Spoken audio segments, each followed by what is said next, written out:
छत्तीसगढ़ी गाने देखने के लिए हमारे YouTube चैनल को सब्सक्राइब करें और नए अपडेट्स जानने के लिए बेल आइकन के बटन को क्लिक करें।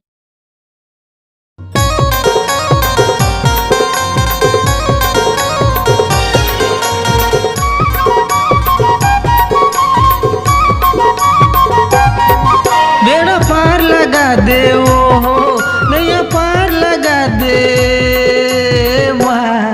दाई महामाया मैया वो मोरे बिगड़ी बना दे पार लगा दे मोला वो बार दे दाई वो मोर बिगड़ी बना दे पार लगा दे मोला वो बार दे दाई वो मेरा पार लगा दे वो नैया पार लगा दे दाई महामाया मैया वो मोरे बिगड़ी बना दे पार लगा दे मोला वो बार दे दाई वो मोर बिगड़ी बना दे पार लगा दे मोला वो बार दे दाई वो।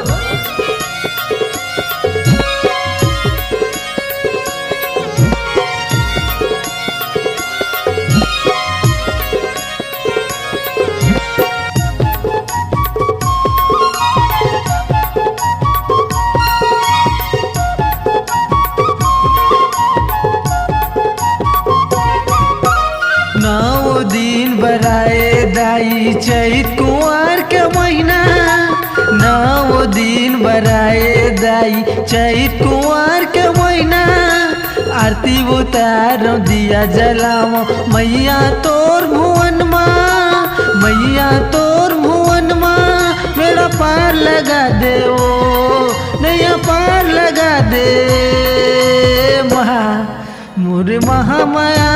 मैया वो मोरे बिगड़ी बना दे पार लगा दे मोला वो बार दे दाई वो मोर बिगड़ी बना दे पार लगा दे मोला वो बार दे दाई वो।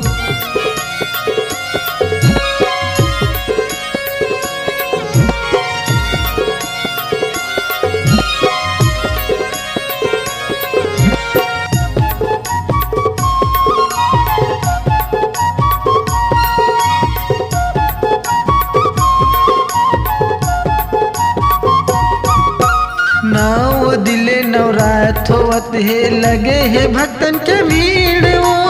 नौ दिले नवरात होवत है लगे है भक्तन के भीड़ वो चारों मुड़ा जय जयकार होवत है जय जय महामाया दाई वो जय जय महामाया दाई वो मेरा पार लगा दे ओ नैया पार लगा दे दाई महामाया मैया वो मोरी बिगड़ी बना दे पार लगा दे मोला वो बार दे दाई वो मोर बिगड़ी बना दे पार लगा दे मोला वो बार दे दाई वो मोर बिगड़ी बना दे पार लगा दे मोला वो बार दे दाई वो मोर बिगड़ी बना दे पार लगा दे मोला वो बार दे दाई वो मोर बिगड़ी बना दे पार लगा दे मोला वो बार दे दाई वो।